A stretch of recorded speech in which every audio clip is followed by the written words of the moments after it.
How to invent a religion.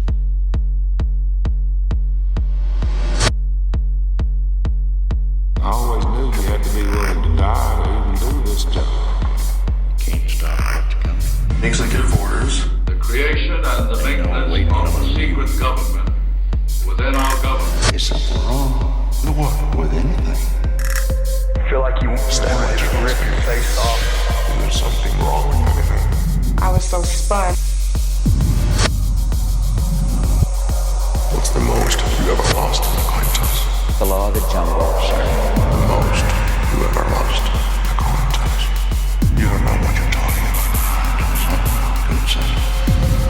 I said, you don't know what you're talking about. Suppression of unrest and dissent. Domestic anti-terrorism. I don't have some way to put it. That's the way it is.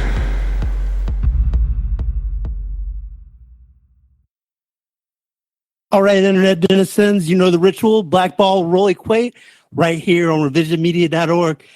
And I got a full deck tonight. I got no other than Kenny Bertholomey. Kenny, how you doing? I'm doing awesome, Riley. How's your night going? Man, I'm doing fantastic. Looks like we got a whole crew with us tonight. Should we periodically introduce everybody real quick? Sure. I'm Adam Rice. I'm here from Portland, Maine. Yellow Vest USA, Yellow Vest TV.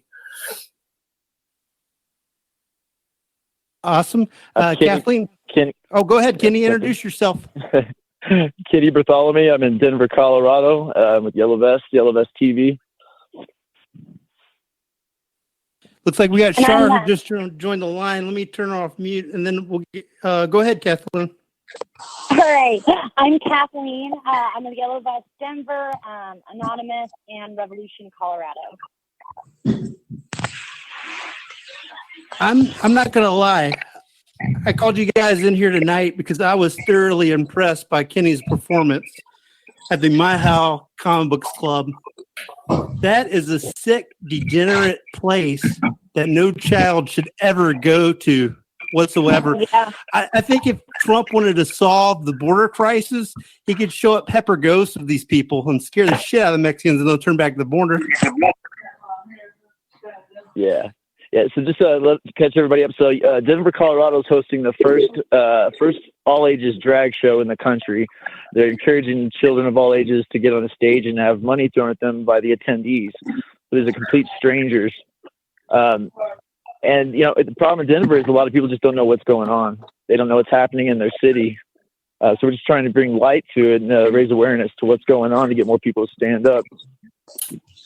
Absolutely. Yeah. And all the members in the party, if you're not talking, you got to turn the phone on mute. I'm hearing a little bit of back noise through my feed. And they call it Kids Know the Value of $1 for doing a drag show.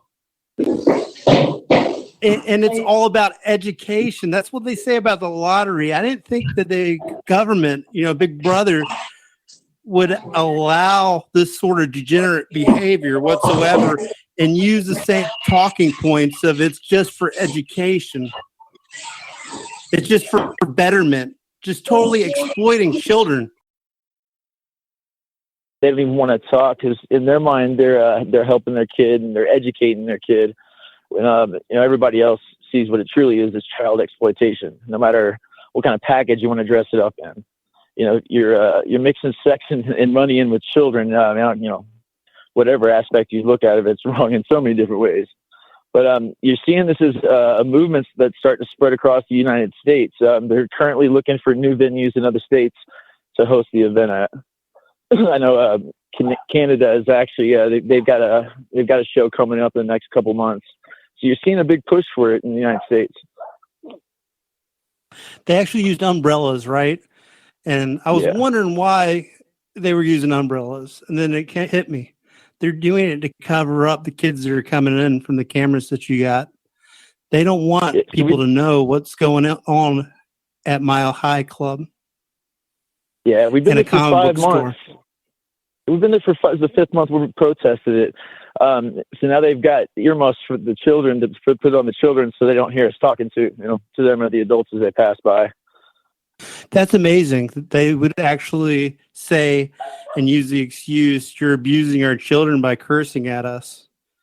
They need to hear that. They need to be they need the trauma of knowing, that their parents are monsters. They're already getting trauma from what's going on the inside. The outside, they need to know that their parents are nothing but welfare queens that are exploiting them for money, because a lot of these parents don't work and they're drug addicts, and they use the donations that these kids get to feed their degenerate Weimar Republic lifestyle. Yeah. It's absolutely amazing. People are just getting softened up to the New World Order where it doesn't even faze us anymore. And it just seems people are driven by conservative or liberal values, but it's the same horse race to the New World Order. It's child grooming, 100%. So that, the kids aren't getting there on their own. The parents are taking them. The parents are buying these kids the provocative outfits. And I mean, in all likelihood, they're at home practicing their routine with their kid, It just blows my mind that that this is trying to be pushed on the people as a form of acceptance.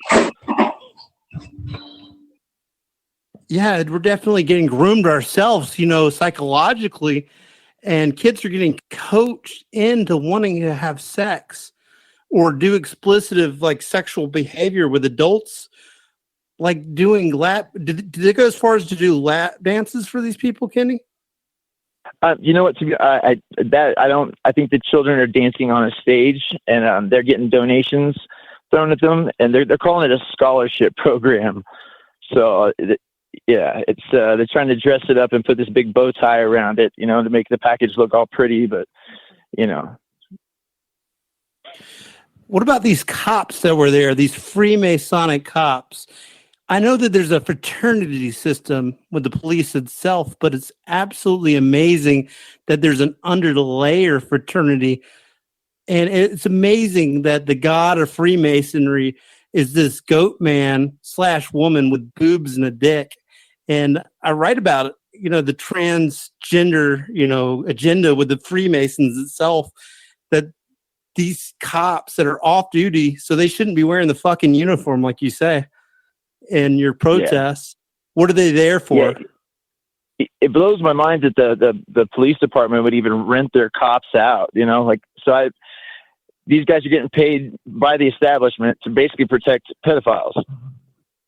I mean, they're security guards, rent a cops for pedophiles. They're pedo patrol. Yeah, and they make sure and go and pose in pictures after the event with everybody to let just to show the public, rub it in their face.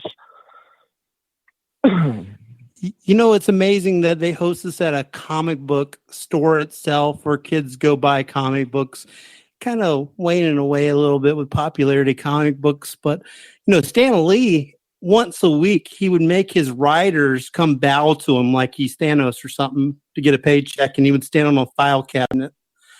And you would have to actually bow to this man in order to still work at Marvel comic books. So there is that. There's a degenerate aspect of comic books itself. Definitely. Not only is it being held in a comic book store, but it's being held in a rundown warehouse in the back of Denver, away from the main drag. And they make sure and only advertise to Mile High Comics public, groups that they have. So it's not like. But isn't love, Kenny? Isn't love? No. That's your talking point. Yeah, no. Yeah. I mean, I just can't believe that they use this as a defense. Like that's their shield. Love is love.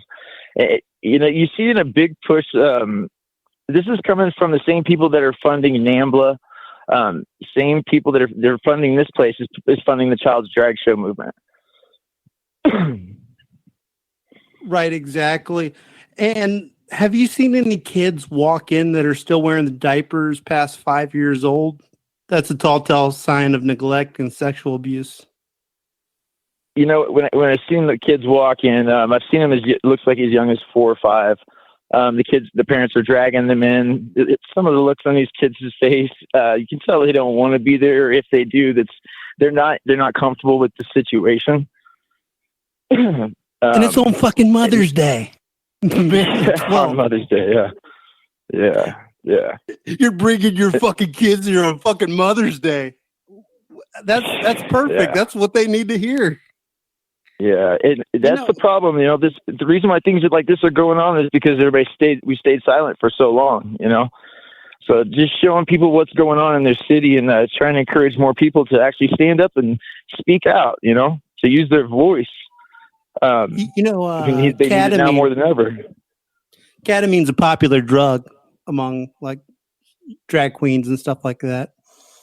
You could ingest it, you could smoke it, you could take it anally, you can inject it. So there's like different modes to do it.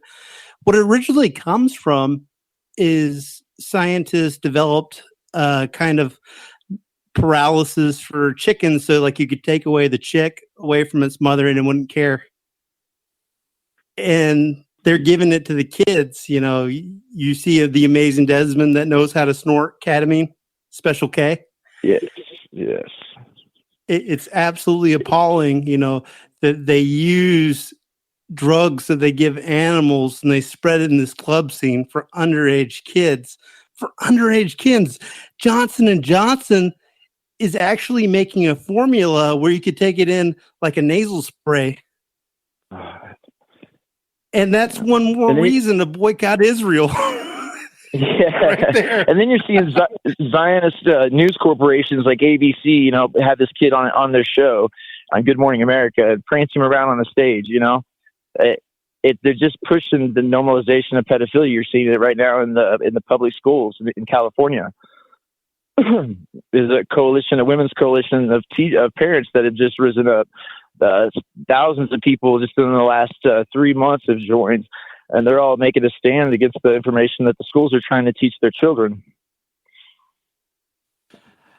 I'm in Facebook jail right now. I've been making a couple of Facebook posts about tonight's topic about degeneracy, not really bashing gays as a whole, but just talking about the aspect that we are not the gray man. We are not non-playable characters, that we're human beings and have an identity, and we can't just melt up in a pot and choose our gender identity, gender fluidity.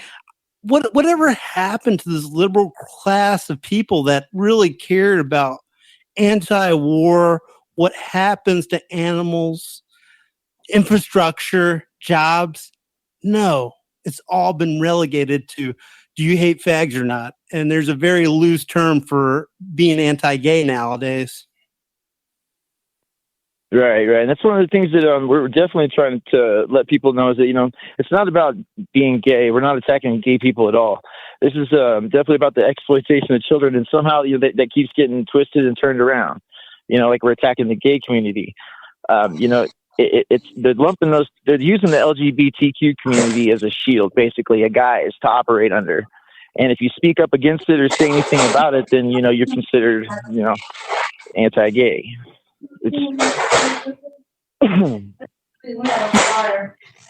You can't hate anybody but the hater. Shar is unmuting herself, and there is like bad, like, Shar, are you actually there?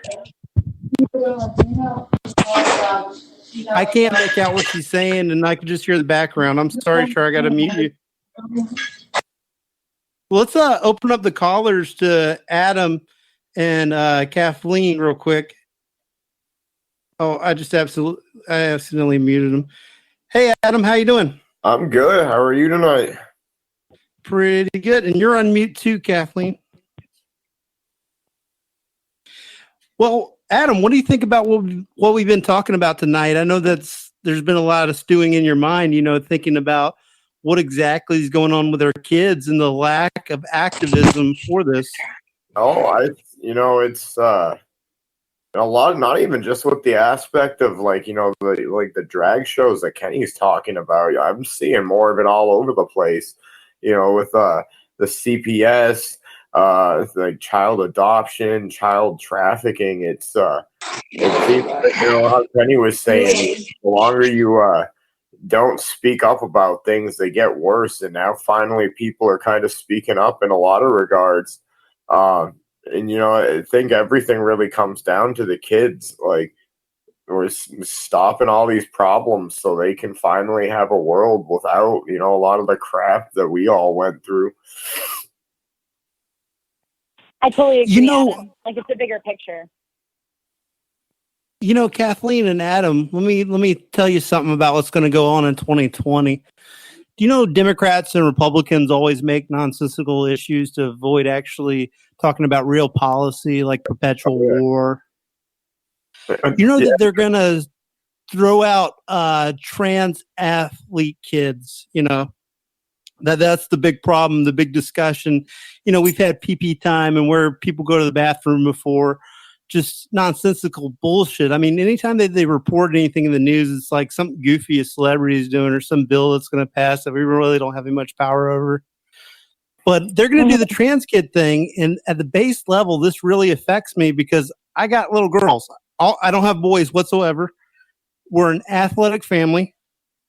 Sports is very important to us. And my little girl put on a jumpsuit and was running like 2 weeks ago after been like perpetual snow hitting Minnesota. And I was thinking to myself, I just don't really care about anything but seeing her being able to enjoy life and compete and not go against a boy. That really hit me hard.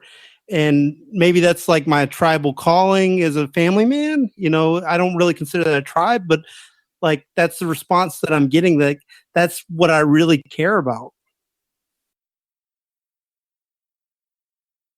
Yeah, no, I hear that. That's really a tough one. I just want, at the end of the day, everyone to, like you said, enjoy life. And it seems like this like new world order agenda is just throwing more and more complicated stuff at people. Because at the end of the day, the more complicated it is, like the easier it is for them to win and us to just move closer and closer towards, whatever their end plan is.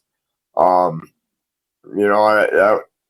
sports thing is, that's not something I've really been able to wrap my head around because at the same time, it's like, I don't really want to envision taking, freedoms away from people who feel a certain way. Like when you were talking about getting labeled as like anti-gay, you could get labeled as anti a lot of things trying to figure some of this stuff out. And, for me, it's just love, I want everyone to be happy, but, that's a really tough place to get. And then the whole notion that everybody thinks and feels the same way just doesn't exist. Yeah, like that guy with the black top and that kilt, over at the Mile High Club with the shit on his face. As John Travolta would say, that guy is fucked. That guy has no values that I have. Right. Whatsoever. He doesn't want the best for me and my family whatsoever.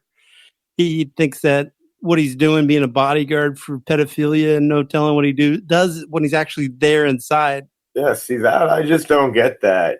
Like to me, I can't understand how you could just protect pedophiles. That's not something my brain could process. But it's there. And if anything, I think Kenny's doing it right. Show people what's happening, and the easiest way would be to stand up and say, "Hey, stop doing these things with the kids," and then there's no need for bodyguards. They should just not do that. But that's where we are. That's not even the only like real tough issue like that out there in the world that. Some people are trying to figure it out and some people are just fighting over, and we're just stuck trying to get unstuck. Yeah, I think you said that so well, Adam. I think you said that so well. I think that, there definitely needs to be a separation between standing up for children and making sure that they're not in compromising situations like that, and making sure that people have their freedom to express themselves beyond that. If something isn't harming someone, I say, adults make their own decisions.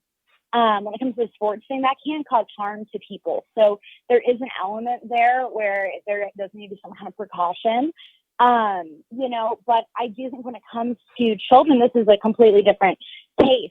But, I don't think that hatred is ever the answer. I don't think being rude or cruel to people is the answer. And I don't think it's the way to get people to listen. And that's one thing I say. I went and protested one of these shows with Kenny, and I definitely saw there's this one guy that came with us that was definitely on a different agenda.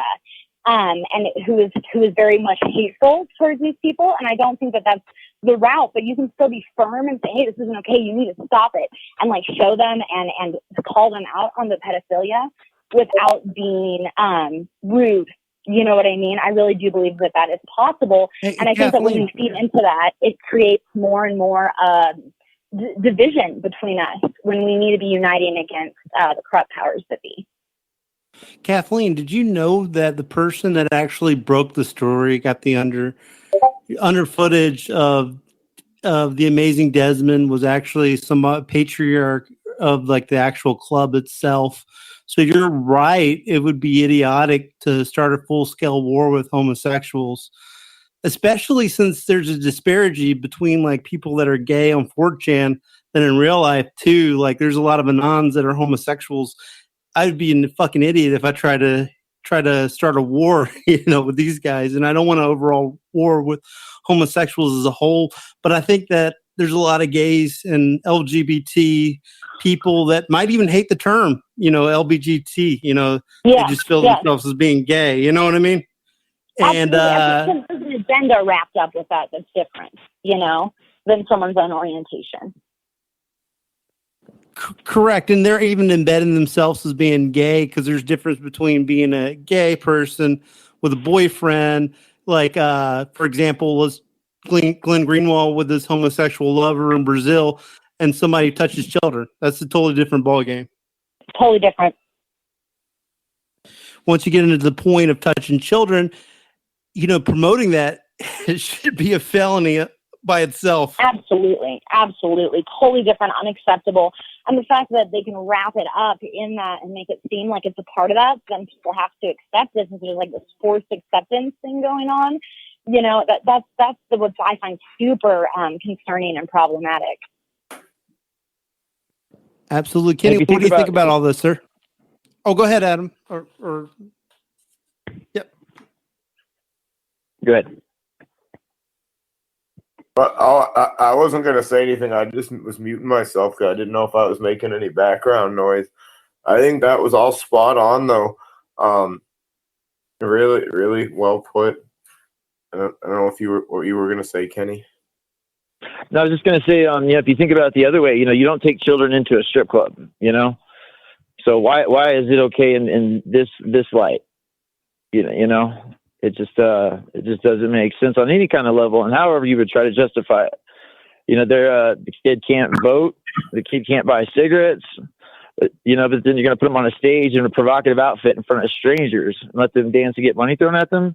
Well, even look at labor laws too. Kids that age aren't even legally allowed to work, let alone in a strip club. Yeah. And I mean, where they learn, you got to figure out. So the parents are trying to say that they're teaching their kids this because they're afraid of this is like society. They want to get them ready for society.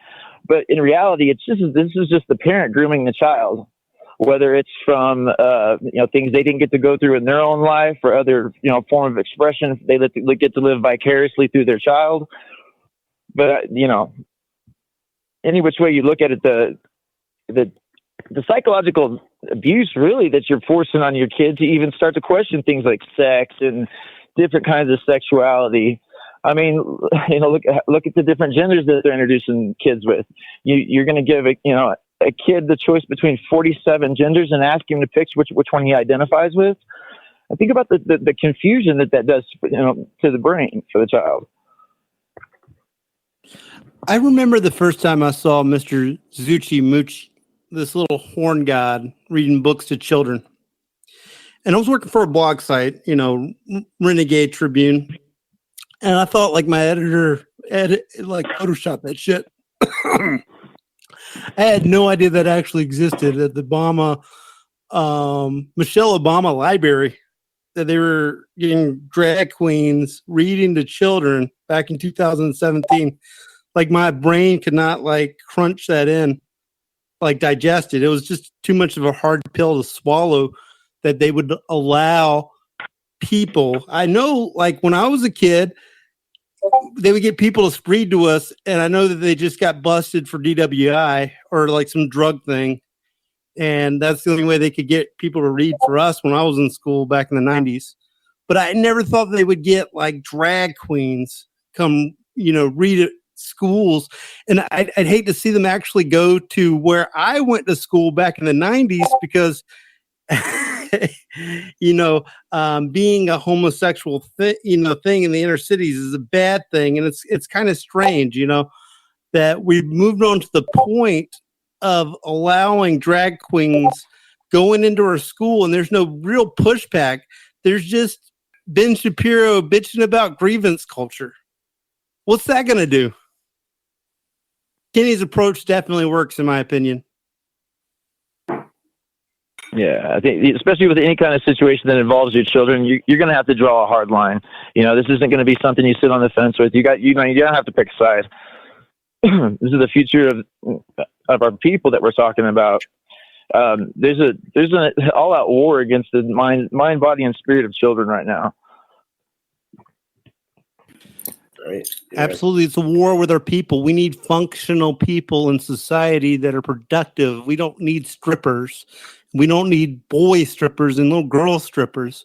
We don't need strippers at all. Have you ever sat and talked to somebody who's a grown-ass woman that's a stripper? She lives a very traumatized life. I can't imagine being a child just straight up brought into it. It takes years for a woman to become a stripper, and oftentimes, usually they're like 33 and gone through 3 divorces, a little bit of drugs, a little bit of alcohol, got off porn. But children, some kid that's into My Little Pony, 3 years old, is on the pole dancing. That's just so asinine.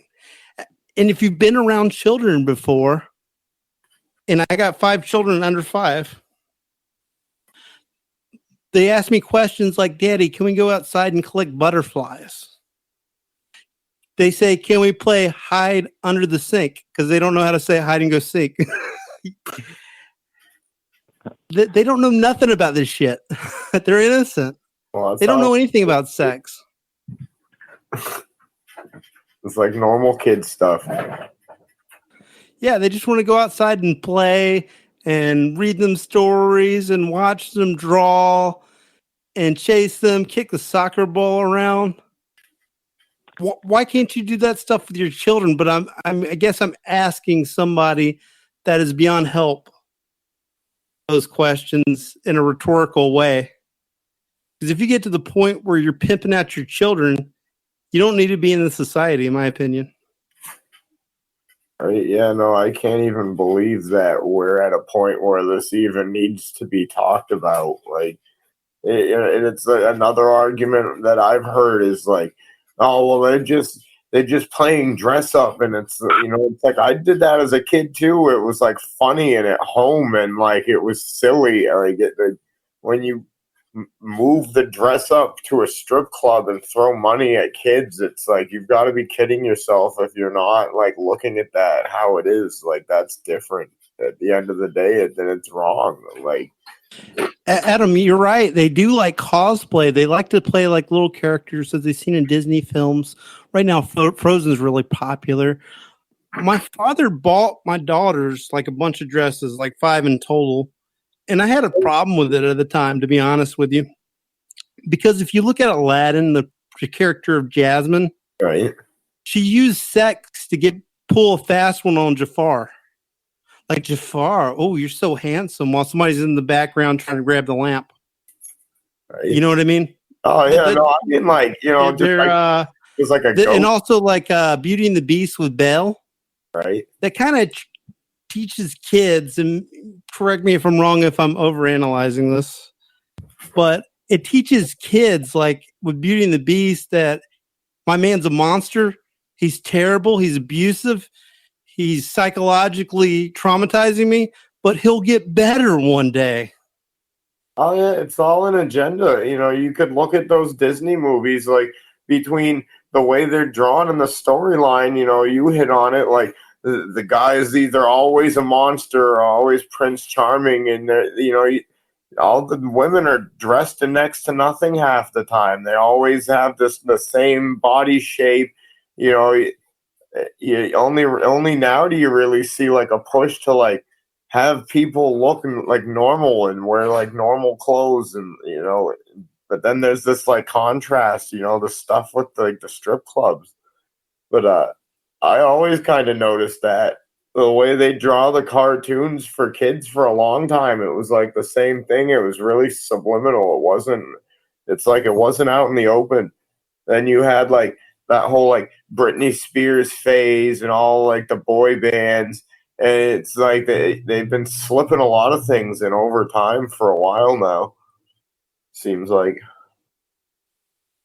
Look at the CIA projects that came out of the 1950s and the 1960s, MK Ultra and Project Monarch. These were they were using different techniques to manipulate the brain waves, so that they could control and manipulate people. They started, in my opinion, I've done a lot of research on Walt Disney. Walt Disney, in my opinion, is a pedophile. Some of if you look at some of the cartoons that he put out, I mean, there's definitely, slow the images down and play them in slow motion. There's definitely pornographic images, that are spliced into these movies. So that wasn't done on accident. This is all done on purpose. But also, like, he didn't like his artists too. He thought they were subversive. Right. That's something to definitely look into. But even in like the Walt Disney like era, I guess you could say, like, especially like in the 50s, when did Walt Disney die? I don't want to get into this discussion too deeply, but you're right. They do splice in a lot of pornographic material inside of Disney movies. Like long after Walt Disney died, you got Little Mermaid. And in the background on the poster and like on the DVD, you see her castle where she lives with Trident. And there's a penis as like a pillar for the castle itself. So it's like interwoven. There's actually an artist online that turns like a picture of what looks like a ball sack and then turns it into a mouth and like actually shows like how artists used to do that. And what we got right now with CGI technology, they could put images and burn it straight in your skull and you would never be the wiser about it. Oh yeah, it's crazy. All that subliminal stuff's been going on forever. I can't even imagine the extent that they can do that now. Yeah, it's definitely gotten even more so. But yeah, it's been going on for so long. So we've acknowledged that we have a problem. Let's switch gears a little bit. Let's not treat this with child gloves, if you will. Let's treat this with razor fists. We got a problem. We got inactivity. We got people that just want to be a ghost in a machine. Ghost in the wires, if you will. Inactive. Ass sitters. Sitting on the fence. Not taking a side. Even Anons don't feel that you should put on the mask and protest. So what's the purpose of the V for Vendetta mask, motherfucker? It's designed to put on, if you will, and go out. In my opinion, I think that when Anon went against Scientology, that was the golden age of it, in my opinion, because you got the cloak and dagger online. Cyber world is a battlefield, but you had people that were willing to adorn the mask and pick up the mantle and actually do something besides play with your cell phone and eat at Mickey D's. Well, I don't know. For me, like, the mask has always been about ego. Like, you hack online, you're already anonymous if you're doing it right. So really, the mask is completely irrelative, like irrelevant. If you're really with a lot of what you're doing online, you can use the internet as the mask. But when you go out in public and you're protesting, sure, some people cover their face for security, but I've always looked at it like, if your face is covered, you don't need to be known for what you're doing. You only care about the message and that you're doing the right thing. That's the only thing that matters when you show up in that mask. And that's how things should be. That's how good conversations happen. That's how bridges get built, when you stop worrying so much about what somebody else believes, or if you agree on everything, or who gets credit for what, or who's in charge.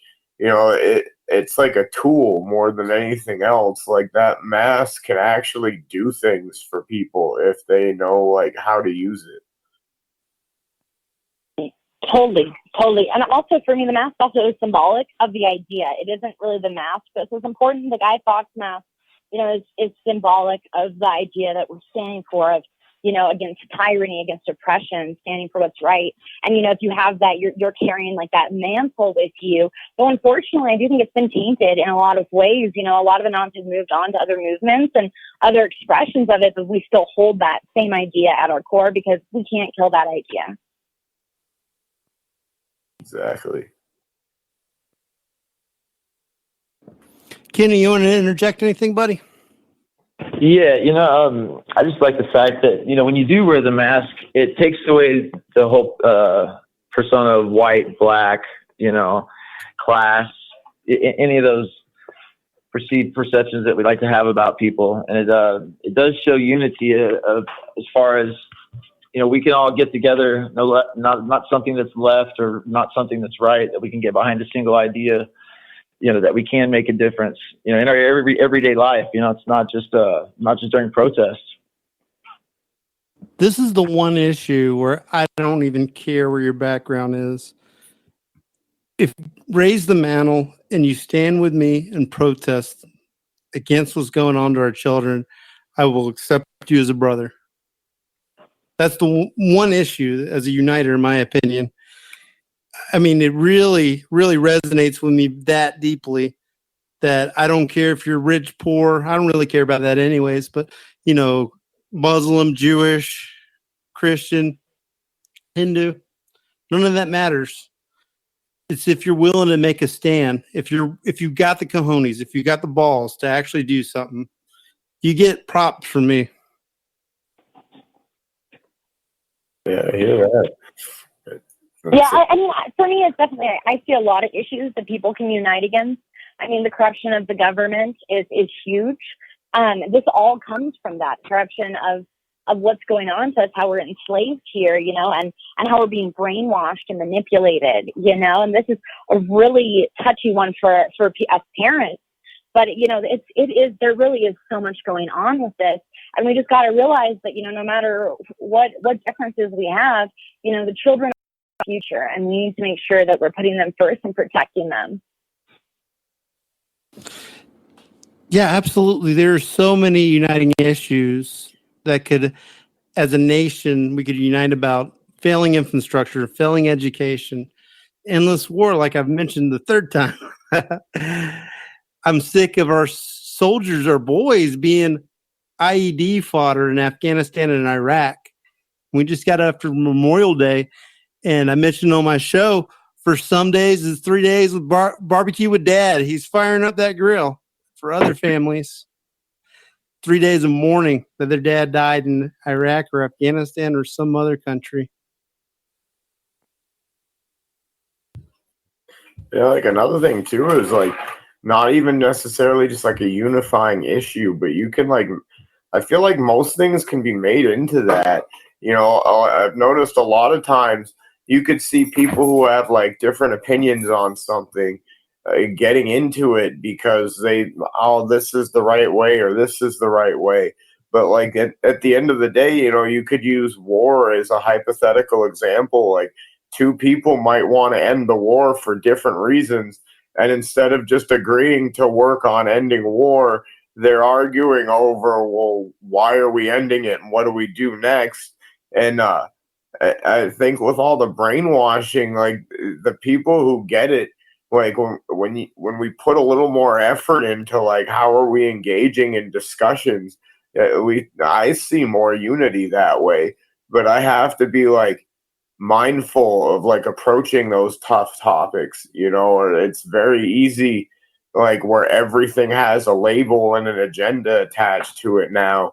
Like talking to people that aren't aware of that, you do kind of have to tiptoe around it at first. Mm-hmm. It's very it slows a lot of things down. Totally, I completely agree with that. Did you guys ever see the trailer for CBS? And we all know CBS history is a 3-letter agency for the CIA itself. But there was a trailer made, The Good Guy, where it had this super woke black guy on a backdrop of people wearing red vests, symbolic of the yellow vest movement. No way. And he made a case that some speech is not open for the debate. Don't move the Overton window anymore, or something to that effect. That there should be more visceral responses, and it should be punching Nazis unprovoked, meaning that yellow vest people are Nazis. Kind of what they were implying, sketching in the head. You know what I mean? Did you guys ever see that trailer? Yeah, and we know Richard's people that Richard Spencer is actually a political weapon itself. Like he's put into play. He's a provocateur. Like right now, he's lobbying for Bernie Sanders. He's no longer on the Trump train. His man that he's put in the race is Bernie Sanders, and I think the actual punching was staged. I'm a professional martial artist, so I see that Richard Spencer did not get punched. He kind of got slapped with a forearm. It looked like WWE to me, but that's besides the point. But the thing is, though, the media is trying to bridge a gap between a movement that died in 1949 or 1945, excuse me, just totally stamped out with the yellow vest movement. And Macron, the Macron, he talked about popularism is the new Nazism, before. And there's been that gap that's been drawn between the mainstream media and white supremacy. Have you guys noticed that at all? Oh yeah, even subtly. Yep. And my theory with the media right now is they're slapping all these bad labels on the yellow vest because it's like that's high up on the target list. Like they screwed up the minute France was protesting and they didn't cover it, and they just kept doing more and more stuff like that, and then finally people are waking up to the media's rolling in things like Mockingbird. Like, well, hey, we need to stop this problem too. It's like as bad as government. The propaganda, the lies, the people being manipulated with I hate fake news, but just you can word the truth a certain way and still manipulate people so they don't make up their own mind about things. That's my theory, is that they're going to slap any label they can on any group that starts speaking out against the media. They want to cover their own butts. It's money to them. Also, people just totally crunch data from the mainstream media itself. They just copy and paste opinions from Sean Hannity. And they're just totally oblivious. And there's this total culture of taking elderly people that are still watching dinosaur media and say that millennials are useless. There's no point of reaching out to them whatsoever. They're just gone. They're not like my generation. In my generation, we walked to school barefooted in the snow and wrote letters with feathers, pull it up by the bootstrap. There is so much bad shit that happened in this country when I got out of college. There was an economic collapse. Of course, I got a shitty job. The country's getting gutted. There's a game of shoe going on, game of marbles. When the dealer says shoe, everybody just grabs and steal anything that's not nailed down. That's how the establishment is right now. So They threw us overboard a long time ago. This country does not give a shit about you, as George Carlin used to say. There's a big club, and you're not part of it. I agree with that. So let's get the Peter Pan costume, the V for Vendetta, and be vigilantes and do something. Do something. That's where I'm at. I don't want to do radio to pacify my audience. I'm not getting paid to do this shit. I want real change. Yeah. You and I both. Right, exactly. And there needs to be activity going on. I think the point of contention with me, the last network, was like, I actually want to take a picket sign and go outside and protest. Like when I'm with my kids, and I do watch my kids most of the time, when my wife's at work, we don't do babysitting. I can take a staple gun and put up flyers everywhere, no problem whatsoever. So there's tactics that you could do as well as not commit a whole day. There's could be cloak and dagger. And I'm just going to throw this out here. Fight Club tactics work. And I'm not talking about Project Mayhem. Just Fight Club tactics. Like, get a job. Be an agent. Infiltrate. Go to a left activist Black Lives Matter group and wear a Che Guevara shirt and grow your hair out. Just dreadlocks. These motherfuckers infiltrate us. Why not infiltrate them and just throw it out there? Hey, Israel is getting this country. We are an appendix of Israel, and we're a satellite for them, and they're going to suck us dry and throw us out to the wind, and they have different values as we've had. Like, for example, I watched that conference that Edward Snowden had November 2018, and following Edward Snowden to talk about the future of cybersecurity was the deputy director of the Mossad. But like the host said before that, like, Edward Snowden, we think that freedom is all good, but we live in a state where rockets hit our house every day. We don't really care as Israelis about security. That's not an American value whatsoever. I thought that we live in a Judeo-Christian country. Sounds like a genetic modified monster. I mean, because like America, you really can't tell where Israel begins and America ends, really. Yeah. If you look at the general population as a whole, I mean, for years, through the indoctrination of things like the TV and public schooling, they've had it beat in their head over and over again that they're insignificant, that the voice doesn't matter, that they can't do anything on their own, that trust the law, the cops will protect you, the law will protect you. But you got to start asking yourself, at what point are you going to start letting the laws of somebody else made up instead of going by your heart, what your heart tells you? People just need to realize that they have a voice and that their voice does matter, and that, there's strength when we all come together. That's one thing that the system fears, is if we unify. Fighting the system with the system is about, the only way people are going to stand a chance, Think about the president being set, though.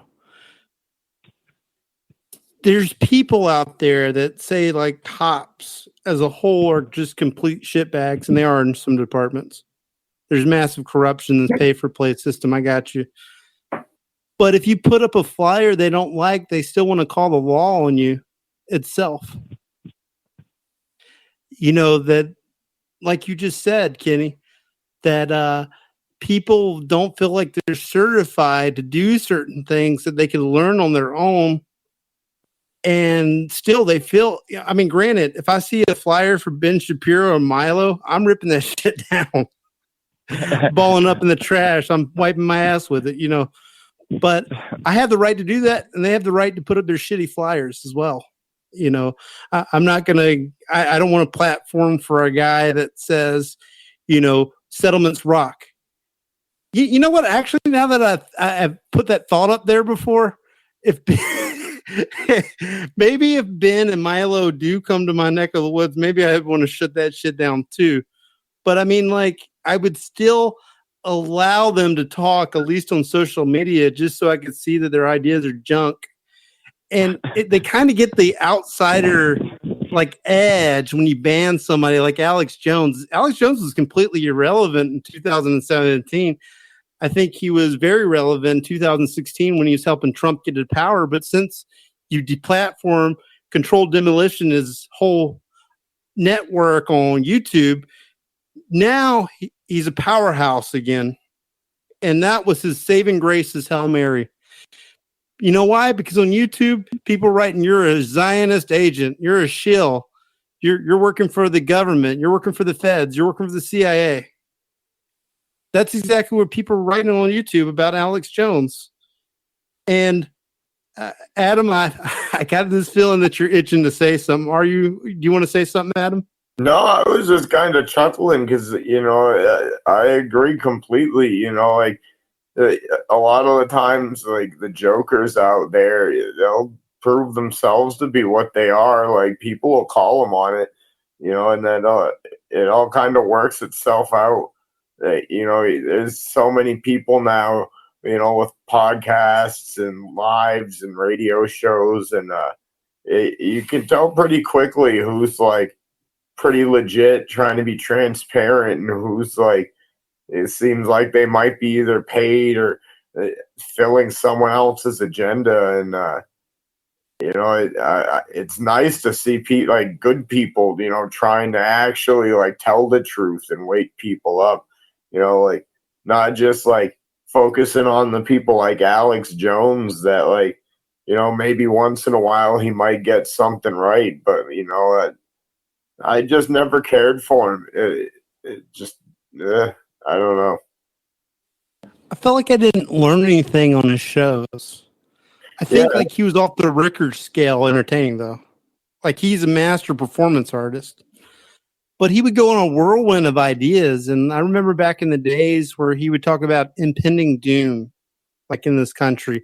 FEMA's going to come and grab you in the middle of the night. And then he cut the advertisement for Tangy Tangerine. What the fuck? Come on, man. Talking about the bone broth. Bone broth's going to make you a man. Did you know that they found actual lead into alpha male vitality that's supposed to give you like a hard-on that lasts like 2 hours? Wow. It's like counterproductive products. It seems like he's trying to poison. He's not just a snake oil salesman. He's spiritually and ideologically, but like literally with these things that he's trying to peddle, like nutrient stuff, and he's a fat piece of shit. Right? Yeah, that's hilarious. They were talking about on Joe Rogan's podcast where Alex Jones leveled that he doesn't work out regularly, that he used to. I mean, like the body shows, but it's absolutely amazing. People don't catch it. They're like, I'm going to be a real man like Alex Jones. Why don't you go to the library and do some diligent research and make your own podcast? And then you get to a point where like you're learning things every day and sharing it with people. Right. And you don't really need these mofos anymore. I don't listen to anybody anymore. I just do my own thing, make my own podcast, and don't have time for it, you know? And I bring on amazing guests and we talk about and air out, you know, what's going on in the world. And I become a better person before that, you know, I think at least. And I hope like, you know, even Kenny, have you learned anything from my podcast since you've been listening to me for a very short amount of time? Yes, actually, more from the articles as well. Dude, the articles, like, that is the way to reach people because I was getting 1.8 million reads a month when I was at Renegade.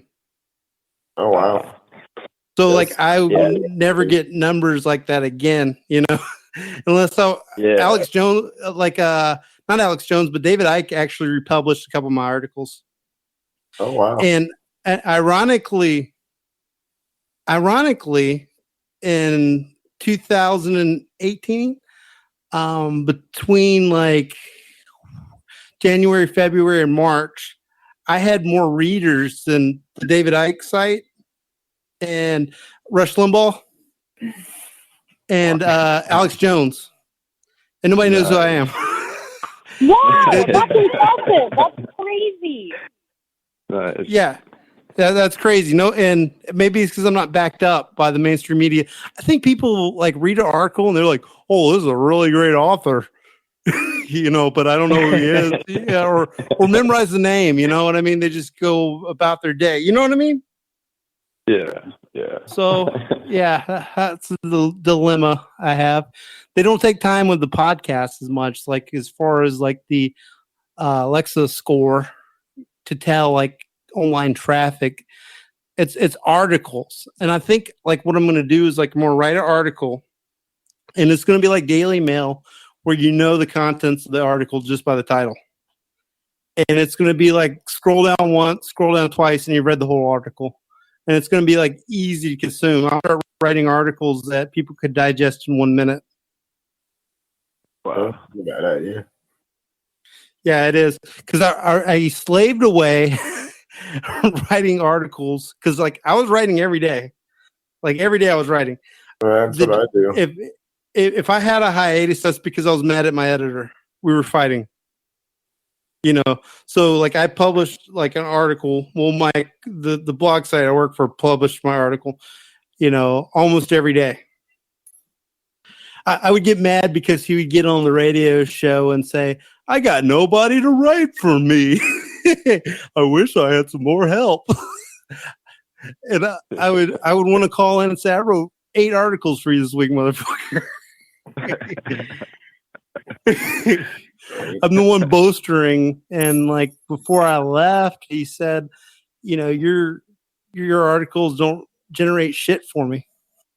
All right. That's all right. Me and Richard teamed up, and we got a couple of great guys on this particular network, and we're doing it right, in my opinion. The culture here is so much better because before at Renegade, I think we were like a family in the Charles Manson sense of the word, like very toxic to work for. And I even like was writing at 20% mass because like I was dealing with like a bunch of essentially just bullshit, just like teenage drama where like tight knit, petty. It's like, are we fighting the New World Order? What are we doing here? Are we virtue signaling? Am I toxic masculinity? Is that what I'm like generating here with you guys? Because I want to get shit done. I want to protest. I actually want to do something. I mean, there's just no point of doing radio, and there's no point of listening to radio if it doesn't go anywhere. And that's a problem with podcasters, wouldn't you say, guys? Yeah. All right. I read some of your articles. Yeah, go ahead. I read a few of your articles, man. Super entertaining. They're fun to read, and you just get a lot out of it in the short bang, The short bang, that's what I like, man, because people have a short attention span, and that's the only way to reach them is entertaining articles, nice headlines. Really sucks them in, I think. Try to laugh a little bit. No fear porn with me. No Alex Jones shit your pants stuff. People get high off that too. I don't want people hiding under the bed. I want real action. I don't want Alex Jones with the microphone out there screaming for us and say, "My man, he got us." It's the failed Messiah like complex. We expect Jesus to come out in a cloud and come save us. Like, who the fuck would save us as a people? Right. We gotta take a stand. We gotta do it ourselves. People need to get off their ass. People are always, and I see this a lot, like if board warriors, on Facebook and all these places that say that they stand for certain ideas, and say that they care or that they have, your back or whatever. But when it comes down to it, they're not really actually willing to take action. It's almost like they need a huge crowd before they even feel comfortable standing up for what they believe in. And unfortunately, it seems like a very limited number that are really willing to take action. There's a lot of talk and not a lot of do. And I'm telling you, that drives me up the wall. Resist not evil, isn't that what the good book says? And turn the other cheek. Blessed are my oppressors. I pray for you. Bah, bah. All right. Here's the thing too. There's also things in the Bible about war. I feel like it's a standpoint where there is a place for forgiveness and mercy, but there is a place to take a stand. Well, if it enriched the priests, to say that, then we should go to war. Yeah, but it's never, you shouldn't base it necessarily on what someone says in the Bible or whatever, but regardless of what people believe, even, I know Christians that are willing to take a stand, people that are atheists that aren't. I don't think that it really comes down to that, but I do understand where coming from that savior complex that those types of things have instilled into people. But at the same time, it is kind of a bit of a fallacy to assume that Christians won't think because they're trying to be forgiving or trying to be caring for others. You just hit the nail on the head. How do we get rid of white savior culture? Because that's driving me up the wall. Like this idea that we have to liberate the Iraqis. We have to decapitate Syria's leadership in Iraq, and Jeffersonian democracies are just going to sprout up everywhere. It's amazing. It's amazing. We got democracy right now in Syria, don't we, guys? They need more freedom. They need more freedom bombs.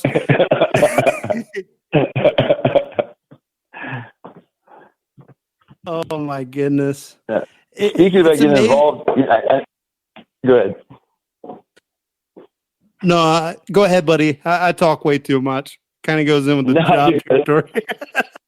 I was just gonna say, speaking of getting involved, Adam Rice just got back from France. How was your trip over there, bro?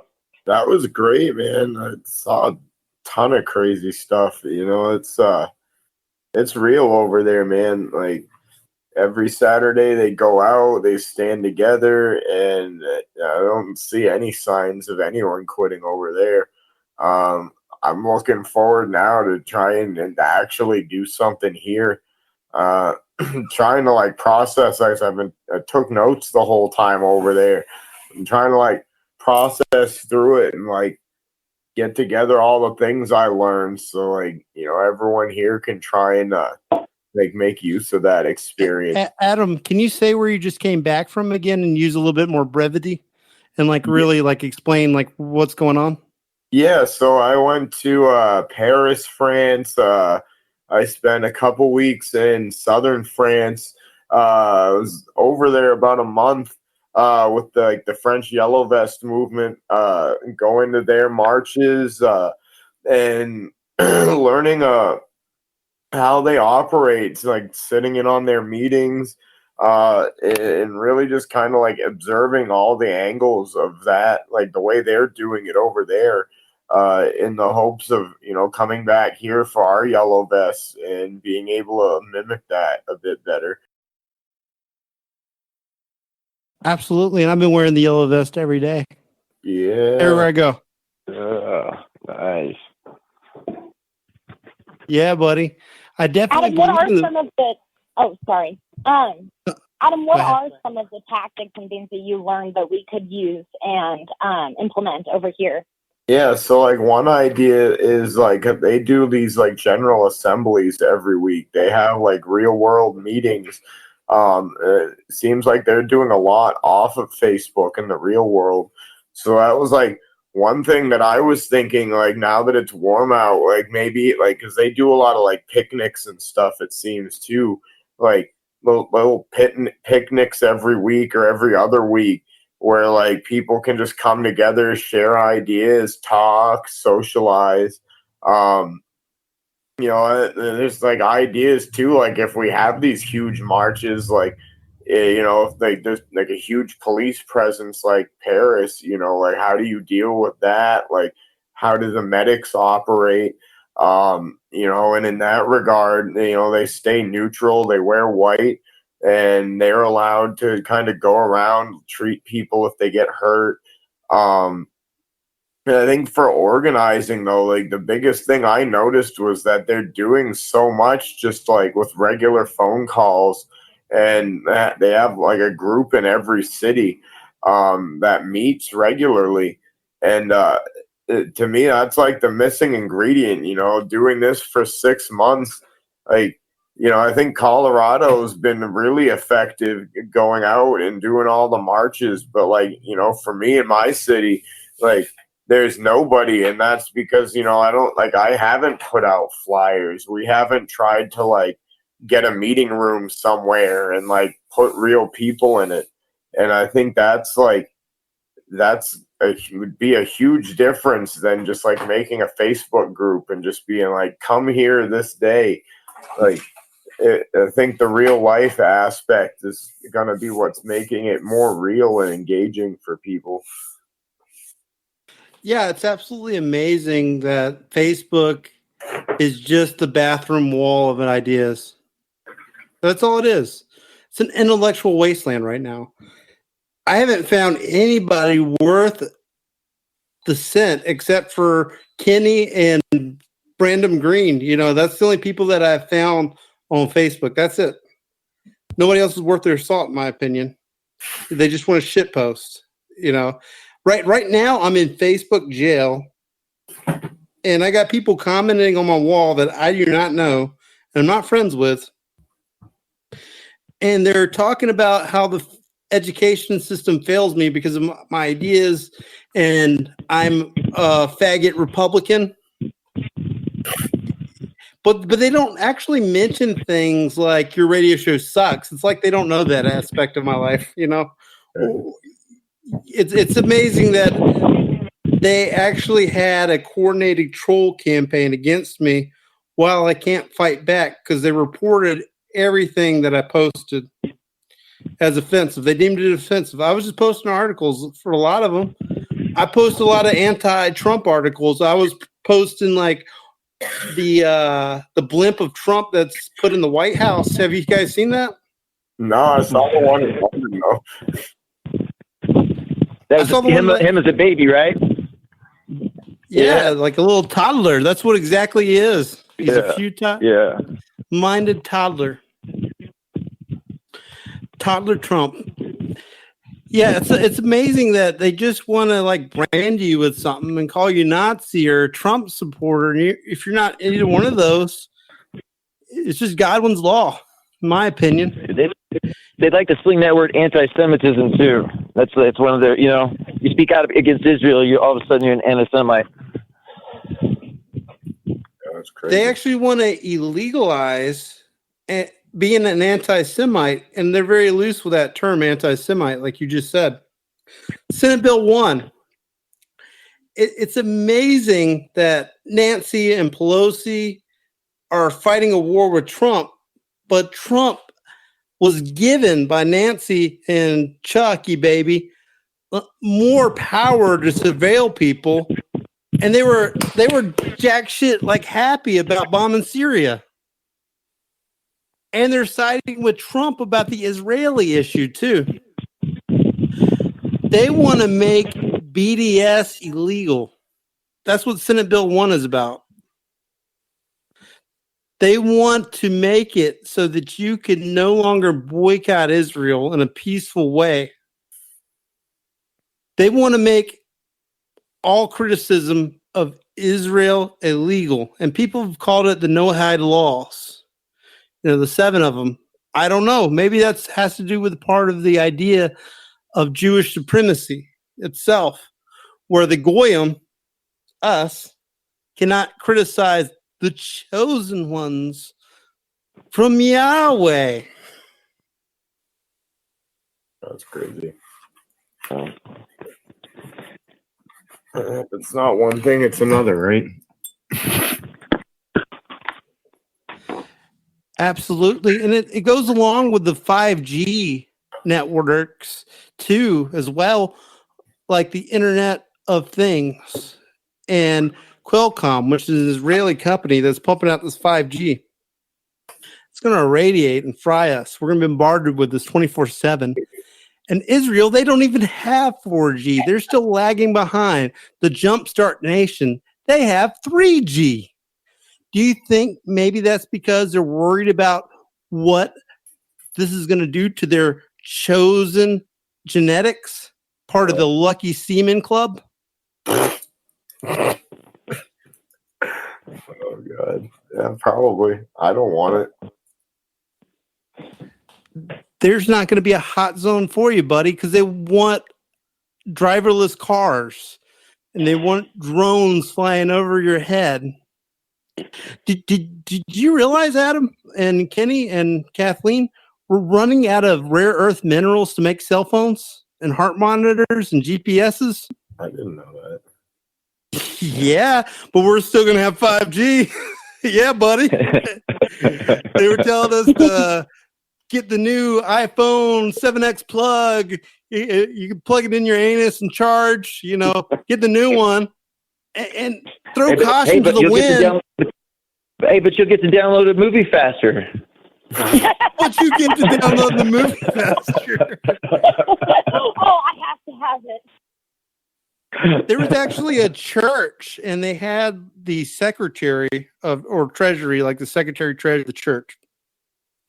They were discussing in local news, like, why are you allowing your congregation being subjugated by a tower being built on the premise for a 5G tower? Oh, it's just spreading the love of Jesus Christ that much faster. Oh, no. They're putting flagpoles. They like to build the trees, the fake looking trees, to try to mask what they're doing. They're building flagpole 5G towers, and it says, "Don't come near this flag." There's like a warning sign that I posted up. It's amazing. There was this woman's activist movement that was saying we don't 5G in our neighborhood, and they were rallying near the poles, where this flagpole is. They were like, maybe this is not a good idea because technically this shit's going to give us cancer if we protest here every day. Have you guys seen the one? Have you guys seen the ones that look like trees that actually don't look like a tree? Yeah. It's so transparent, isn't it, Kenny? Jesus. Actually, they've had the towers up here in Denver. Actually, they just put out a list of like 22 cities that are going to be the first cities that are going to roll out 5G. And so so you're not going to be able to access the 5G unless you have a 5G device. So, and they just recently announced to everybody about the 5G. You see it hit mainstream just recently, but they've had these towers installed in Denver for a while. I mean, they're pretty much ready to operate. And like I said, I think the last time I saw construction of one was like 6 months ago. So this is something they've prepped for a while now.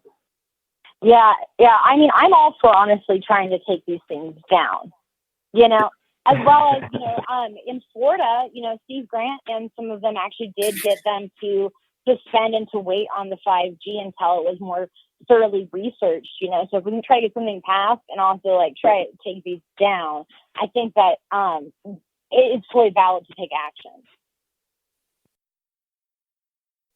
Definitely. Yep. I think I was doing a show 2 years ago. Topic was drones in Amazon, delivering back, interconnected what we're talking about tonight with 5G. And I said we should definitely shoot those things down with legislation. Because I don't want a Fed post. Like peacefully, we need to shoot these things down. Anyways, guys, I'm going to have to hop off now. It's been really great speaking with you guys. All right, Kathleen. Thank you very much for calling in tonight and being part of the show. Yeah, thank you guys. Have a good night. You too. All right, Kathleen, have a good night. Bye. It's crazy. We're over here still trying to convince people that that chemtrails are not contrails. That there's a difference. It's just everybody's so blinded by the media, by the constant bombardment of advertising. I've seen people more distracted now than they've ever been. And, it's only going to get worse with 5G. The faster the information is going to flow, the shorter the attention span of the user, Indeed. Absolutely. I mean, we live in an artificial pseudo world, if you will, where people are just sucked into their devices, which are fleeing away. We're not going to be able to make them soon. But they're not paying attention to the 5G networks, towers being posted up. I was talking to a guy at the gym, big, strong guy, works at the front desk. And I was telling him about microchipping. And he's like, oh, man, that shit's boss, man. I can connect with all my friends. I can know where they at. I was like, you're a soy boy cuck bitch. That's what I want to tell him. But I didn't. Yeah, that's crazy. I was telling them that the dogs, like we've been microchipping dogs so that you don't lose your puppy. That's so sad when you lose your puppy. But of course, you're being tracked when you're walking your dog. If people don't realize that. Exactly. But the thing about it is, with these dogs, there's been tumors showing up where the microchip is, and it's as big as a grain of rice. Your body wants to eject itself out. It cannot tolerate having foreign objects being planted into it. If you get a splinter, your body tries to pull it out the best they can. Our human bodies are not made for these devices whatsoever. We actually just had a dog pass away about a month ago. He had a chip implant when he was a puppy, and it turns out the chip slid into his right front paw. And when we got the X-ray, you could see where the cancer just ate away from the bone inside out. And actually just passed away about 3 weeks ago. And it hit him really fast, man. So a progressive bone cancer, it was definitely caused from a radiation from RFID chip, That's crazy. If you love your dog, you'd microchip. What you just said blows that out of the water, that theory, right in the shredder. If you love your dog, don't microchip them. It would give him cancer. It would give him health defects. Look, they're even, the vaccines that they give dogs. I'm looking at some of the research on that, the reactions. That's just not something that's been talked about. Nobody really even brings it up, makes a connection, or dogs are, having reactions to these things the same way babies are. It's amazing though. Like, I've had these discussions before, and there's a cognitive bias with people that I talk to that think that Trump is some sort of saving grace for all the things that we just mentioned, even though Trump caved in on vaccinations and election fraud, the economy, and border wall. And he's so tight with Shadle Adelson right now. I don't know if you guys have read the reports where he's actually talking junk about John Bolton to his golf buddies and Shadle Allison himself, like he's weak. Like he's not going to do what he needs to do for Israel. Yeah, I don't think It's amazing though. Like people just want to guide you to supporting Trump.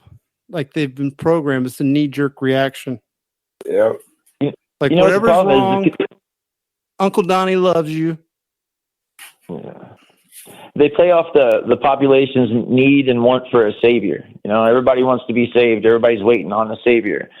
So they play off these with things like Trump, and you got things like Q Anonymous that encourage you to trust the plan. Don't do anything. We've got this covered. It's just another psyop to pacify the people. Yeah. All right, we just start talking about QAnon. I got to hit you with this one, Kenny. Okay. Remember, Julian Assange had this idea that we're going to put Donald Trump in because he was leaking, confidential emails showing what type of character Hillary Clinton was. That she has a private position and a public position. So when she's guest speaker on Wall Street, she says, "I'm with you guys, really."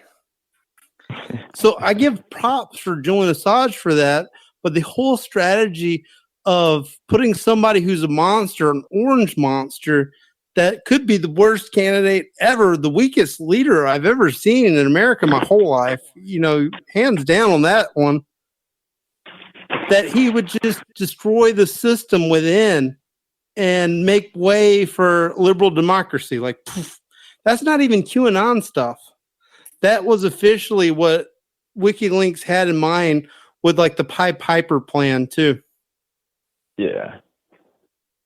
Yeah. And then, of course, Trump put Mike Pompeo into Secretary of State in 2017. He labeled Assange as a foreign actor or like some sort of like terrorist, some one of those jargon words. Yeah. And John Bolton. And if you don't read QAnon, people with Q actually believe that John Bolton took like a saw, like a tool saw, and made a circle around the floor where Julian Assange was and broke him out. Like a jailbreak a couple months ago. Really? That's something that was perpetuated with QAnon at one time. I think they've kind of, I don't know what they do. It's like short attention span. Who cares? Oh, look over there. It's the decoy duck. Squirrel. Squirrel. Just yell squirrel. And then QAnon people are gone. Did you actually make that particular post that you made where they got the fat lethargic kid that's the son of the cop that was eating glue with a Trump hat, and on the glue bottle it said QAnon? No, I did not. Stolen. That was definitely stolen. We need to put that on a shirt and sell it as a way to get revenue. Epic meme.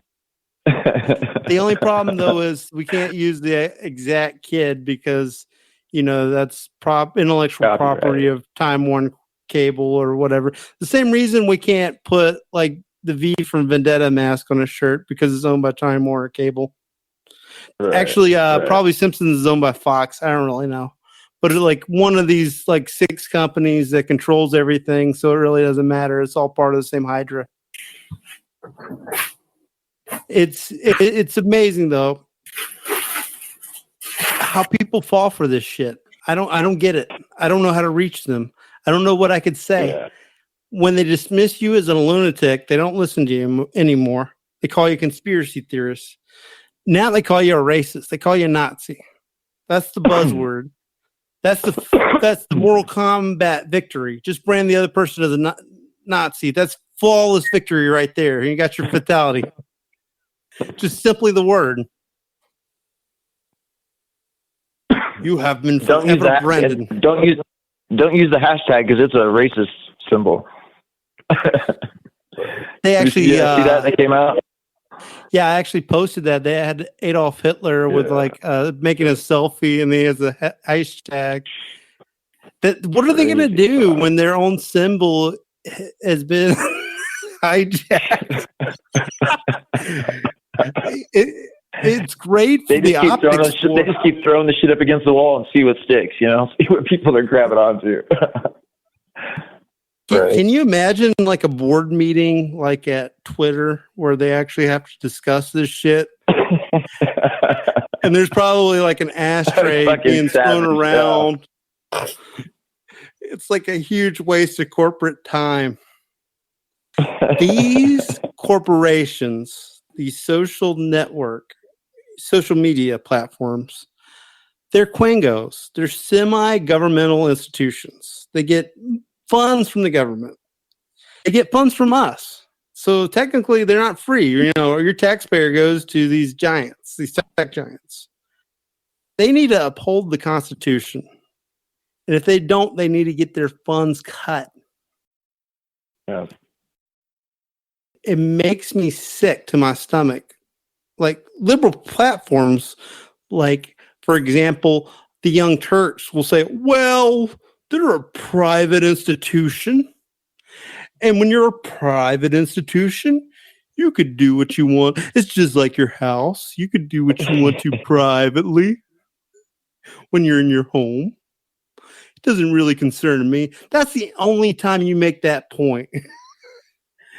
That's it's kind of a Marxist tool, is to, when it suits you, to talk about how evil the corporations are.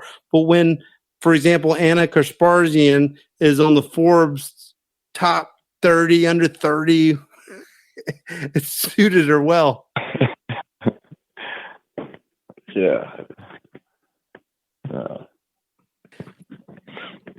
Adam, would you like to interject something, buddy?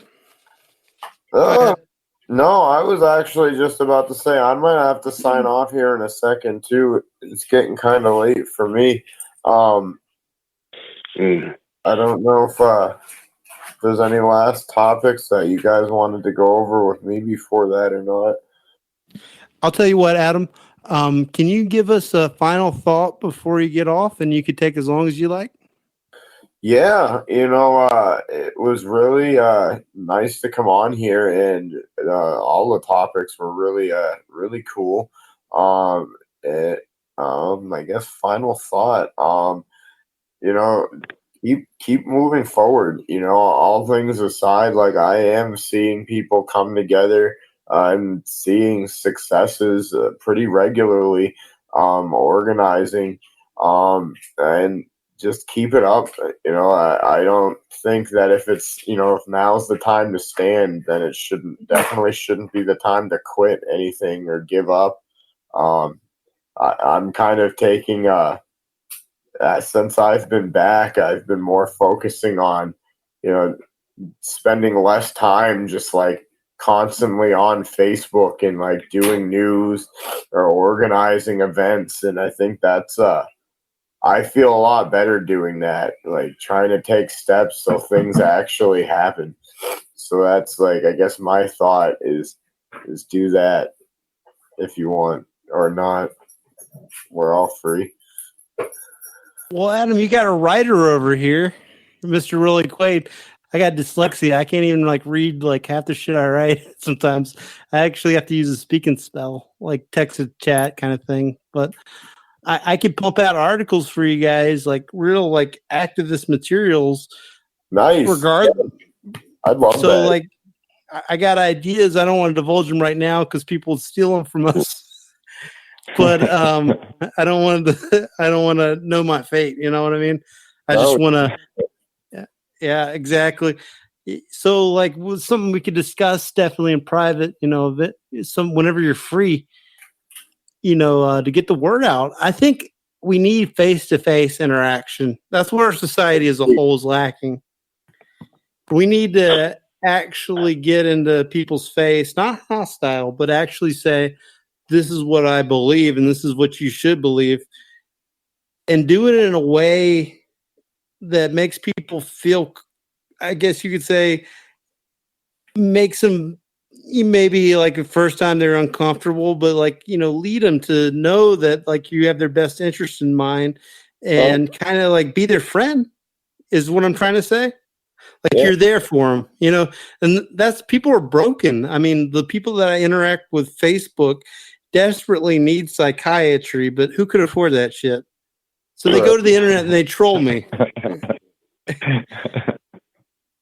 They're dark soul people with the cloud that's raining down on them, and they feel so good shitting over Rolly Quaid while he's in Facebook jail, and they could relentlessly attack me while complaining that I'm a cyberbully. But it goes back to what I was saying earlier, and I do respect you guys using the platform of Facebook, but we need that connection to interact with people. Yeah, that's what I'm finding, is that I think a lot of this really needs to transcend beyond Facebook at this point. I think you can only get so far with that. I just started using YouTube 2 weeks ago, so I'm even new to that. Richard built this platform for us, and I was a third guest on it on this network, and I was on the original show with Richard. Right. And we were teammates at Renegade too. And that's what it is. We need to build our own platforms and make our own radio shows and interact with people. And this one's always free for you guys. It's a democracy here. Thanks. If if there's like hostile actors that enter the room, I got to kind of lay the gauntlet down. I have to whip out the bat, and we all become Negan again. But besides that, as long as there's like good intention, it's a democracy here, and it's free to all. It's a great source, and I think my show's entertaining, and it's a good way to reach people. Definitely. And it's fighting the system with the system, Right. Yeah, what are they going to do about pirate radio? They're going to say that I can't use my ingenuity as a human being to make my own platform? Right. That's really Orwellian. Can they go that far? Oh, I wouldn't put anything past them at this point. Yeah, for real. China, they just shut down your power and come evict you and just take you away. So like you're in the middle of like a phone conversation, lights out, motherfucker. Come get you. They're actually texting pedestrians tickets for jaywalking in China. Saw it the other day. With the new social credit scoring system. Yeah, we've actually talked about that a lot on this radio show, where like your neighbors could actually rate you on how good of a neighbor you are, and your stature and your ability to travel is all dictated on these petty little scores that you might receive that don't really mean anything. It's like a Yelp score. Everybody feels that they're a professional restaurant connoisseur because they could get on Yelp and rate their restaurant experience. Yeah. So you could get on there, and I'm damned if we do social credit score. I'm constantly blocked on Facebook, or I've even gotten banned from 4chan before. Ooh, that's diving off deep. Yeah. Not on Gab, but on 4chan, that's the one. So I could definitely see that we're taking that nosedive like the Black Mirror. The Black Mirror, did you know that's actually a reference to our cell phones and like the entertainment devices we have, and that's why it has the shattering? Most of the shows have a theme built around like social media and smartphones. It's a simulacra, like it's a semi-world, like a pseudo-world, an artificial world being injected into our mind about how it works, like everything. And we're given a false reality when we enter into the matrix, if you would, and get in the harvest pod. And we're steered by an agenda from people that you don't know or ever see, and they have likable characters on these shows trying to steer you there. So there's like some sort of top wig, gray suit, cigar smoking man that you will never see, but he has dictated and imposed so many realities in your head before, and he's just a greedy businessman that hates you and your children and just wants to cement his power. And the worst thing is you don't even know it's happening. Nobody's the wiser about it. They call you conspiracy theorists. They write you off. Yeah.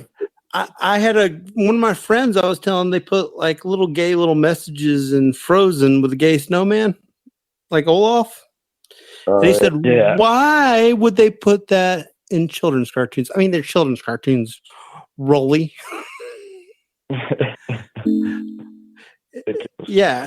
So it's because you've heard about what happened with My Little Pony. Have you guys heard about the guy who was an artist turns out to be a pedophile? No, My Little Pony. Yeah, they found a lot of children pictures on this little hard drive there.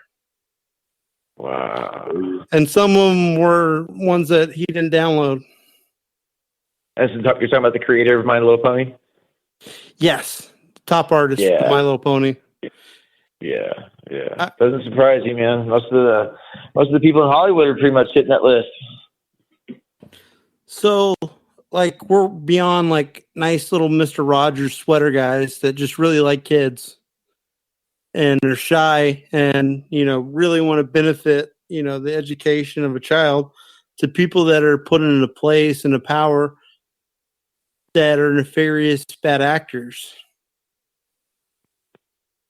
Right. But hey guys, I think I'm gonna sign off though.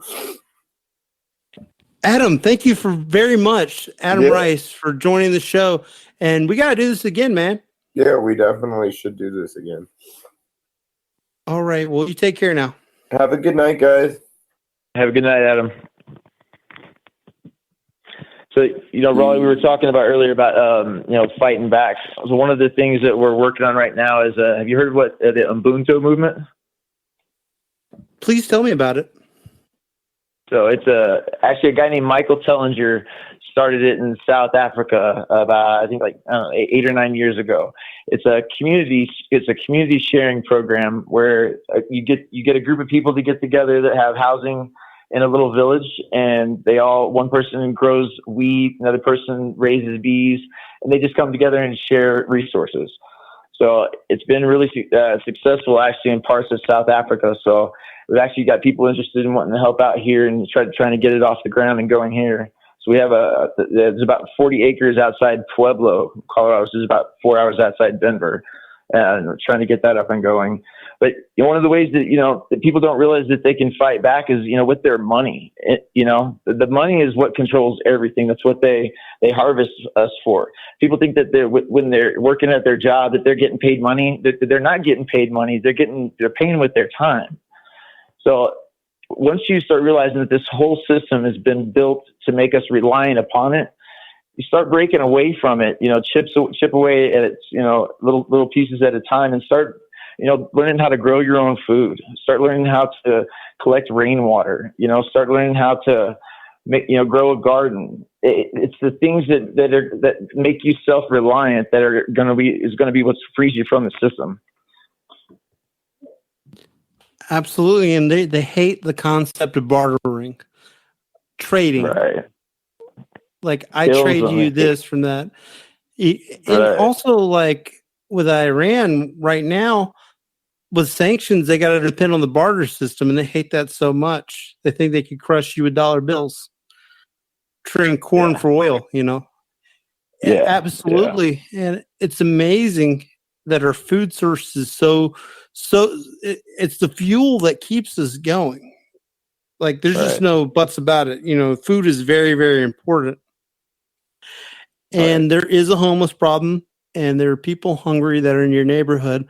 I've heard about the system renegade farming where you drop a seed into a place and just let it grow, and just whoever picks it up as well. Yeah. That's another idea. As it should be, as this place was meant to be, It wasn't until they started raping the land and taking all the resources away from the people. You look at the animal population, it's went down 25% over the last 10 years.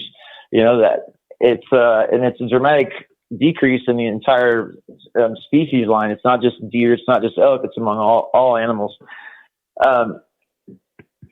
50 years ago, we all grew our own food. We didn't go to grocery stores. We supplied our families through the winter for the entire year. Now people don't even know how to grow a flower. They pretty much stripped away everything that makes you a human as far as being able to take care of yourself. They made you reliant upon the system. Absolutely. And when we're at work, we live the cubicle life with LED lights, and your food is living the cubicle life in a slaughterhouse. And it's sick. And you're sick too. You're sick for eating that food. You know why they give animals antibiotics? Because they got like broken legs and stuff like that, where they peck at each other, or they break their legs and so they don't move, so they can get fat. Yeah, they gain water rate, right? It makes them gain more. Yeah, exactly. And it makes me sick to know that it's just unhealthy. Our food is unhealthy, and the water we drink is poison. We're taking a bunch of synthetic chemicals in our big pharma pills, and our fresh water is getting affected by it. It's not just fluoride in the water, which is toxic poisoning, toxic waste that they're dumping in the water.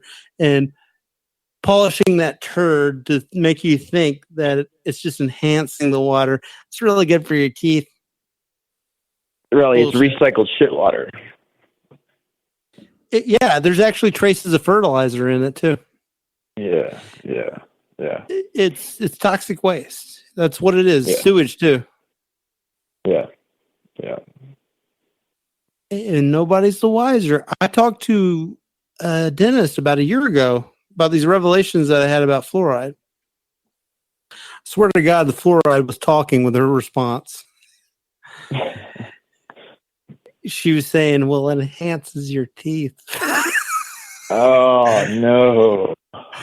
I'm like, they got you. You got a bug in your head. I have left cavities because of it. That's insane. You know, it's mainly because people don't know what fluoride is. They don't know it's a neurotoxin. You know, they haven't taken the time to look at the things they're putting in their body. You know, even if when you go to a grocery store, you take the fruits and vegetables that you buy. You know, those are most of those in the United States are shipped to these plants where they spray them with chemicals that keep them fresher longer. You know, and then so when you eat that food, those chemicals are going straight into your body. You know, it's making that transition. I've heard of that before. I heard like the average apple that you buy is already a year old. For example, I don't know if you ever look at that study about McDonald's, and I've had French fries from McDonald's before. Sometimes they end up on the floor, and then I'm cleaning out my car, and I'm like, I don't remember the last time I had Mickey D's French fries. But it looks like I just bought it. And they say that you can microwave it and eat it again. The thing never gets old. It would be great for MRI stuff, you know, meals ready to eat. MRE. Yeah. MRE, yeah. But not food you want to feed your little children, you know? Right, exactly. And they say, like, if you take a McDonald's hamburger, quarter pounder of cheese, just set it out, a fly wouldn't eat it. They don't even want to land on it. That goes to show you that it's not even food. Wow. That's insane. I've heard about people trying to sell McDonald's burgers that they found in their tool shed, like top shelf, like 3 years later, and it's still edible, they say. If it's still intact, was it really ever edible? Take something like a Twinkie, you know, same thing. That thing it'll stay good for 25 years, you know? It's never rot. In case there's mutually assured destruction between us and Russia, we could be Twinkies and roaches. Yikes. Yeah. I choose the roach. Definitely alive. Yeah.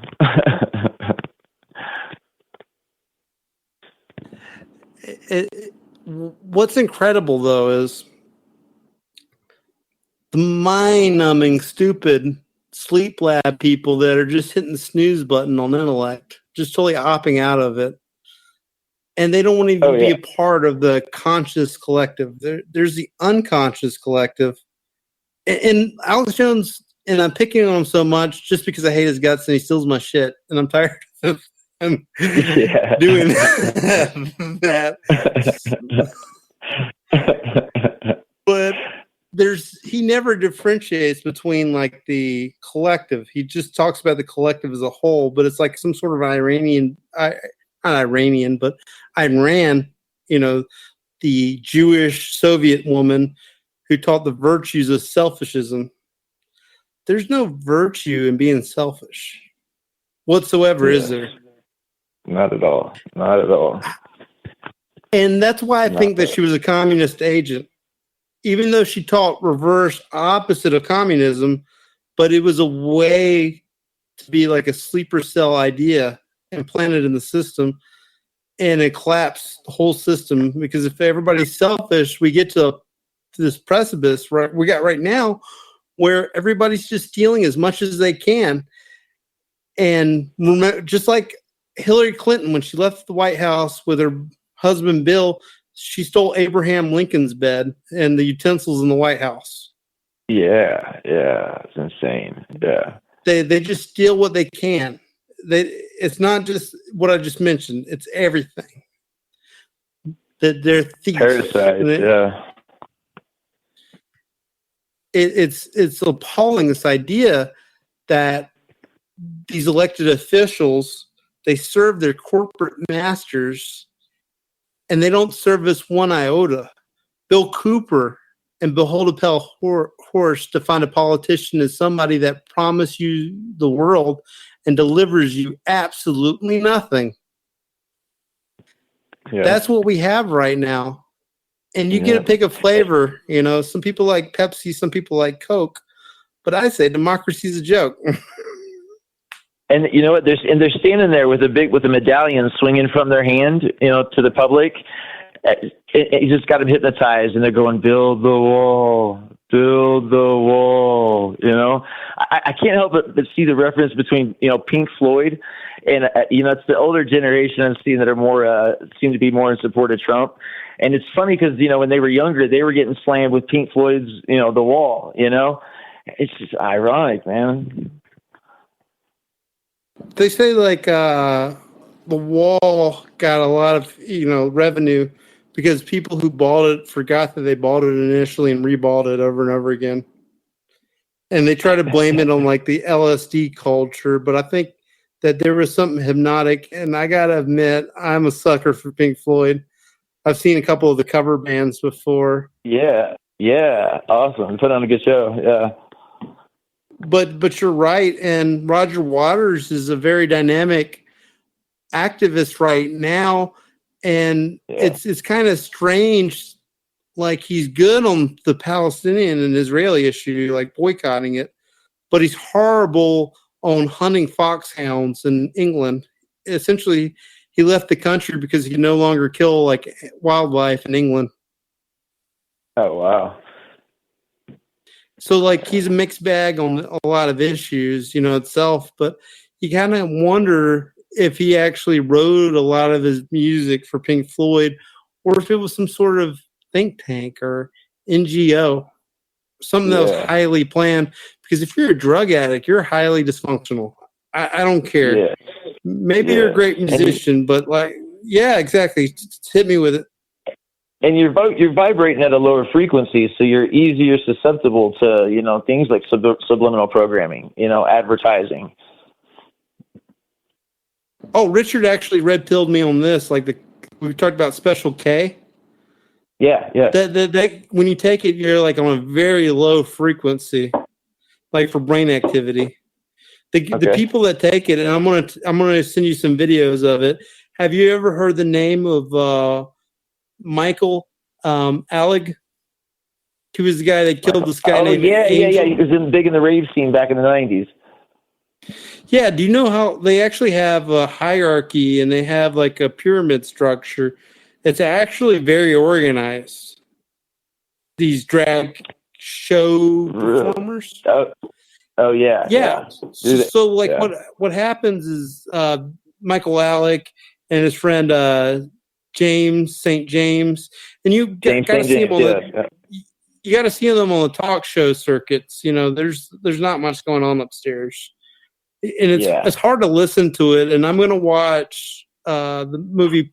I think it's called Party Monster with Macaulay Culkin and starring Seth Green. And Seth Green has been accused of being a pedophile. But the guy who recently just died, like Nappy's a rapper. Nappy. But this guy is Nappy too, but he's still alive, Nappy. Oh no, they're both dead. Actually, all the Nappies are dead. No, Nappy was killed. Yeah, they killed him. Right. And I'm referring to this Jewish guy that used to work in Hollywood, and he did the conspiracies. Right. And he talked about his friend Seth Green. And they have like bunk beds and a lot of toys, and he's like, "What's up with that, guys? You don't have any children, right?" or something to that fact. I think they don't have children, in my opinion. But if I'm wrong, hit me with a factoid and one up me. That's crazy! Wow, this is something that they display on social media. I guess I'm taking it. Right, exactly, and that's something that I'm not allowed to meme about. You know who else has got some really weird posts on Twitter, man, is Tom Hanks. And he's got this like glove fetish where he takes pictures of his glove and he just makes these weird quotes to him. You should check it out. It's pretty interesting. There's been a few people actually have been out him as a pedophile. Hollywood as a whole is losing the plot. They're revealing too much of how they are behind closed doors, feeling too comfortable talking about it. Cher just recently put a Twitter post about how Trump should be in jail and get anally raped, like sodomy.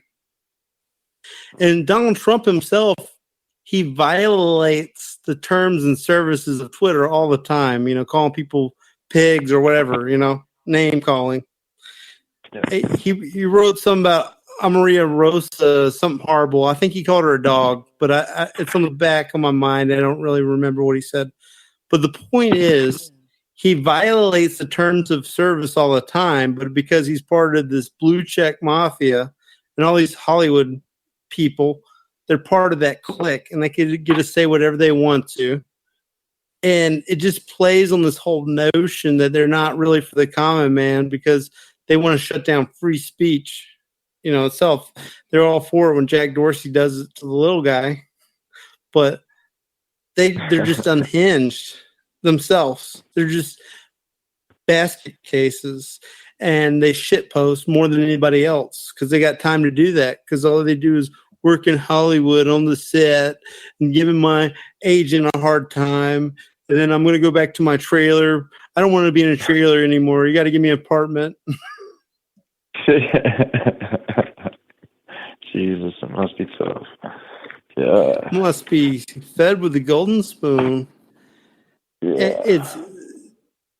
It's amazing like how like the elite are so far up in the stratosphere in their echo chamber where they're so high off their own farts.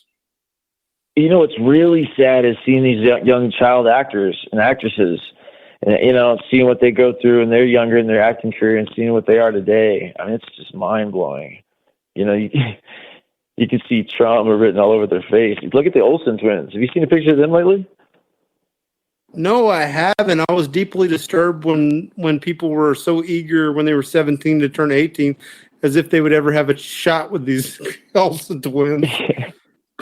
Yeah. But no, I haven't seen them lately. Are they kind of burned out looking, like a little bit on the rough side, a little washed up? Man, MK ultra'd out.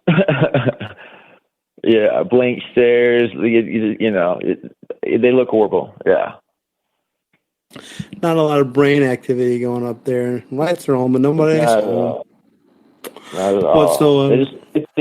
They pump all these monkeys up with drugs. They get them all strung out, and then they pay them a bunch of money to get on a stage and then repeat a bunch of lines. And then it's just mind blowing how much Hollywood has an effect on the public.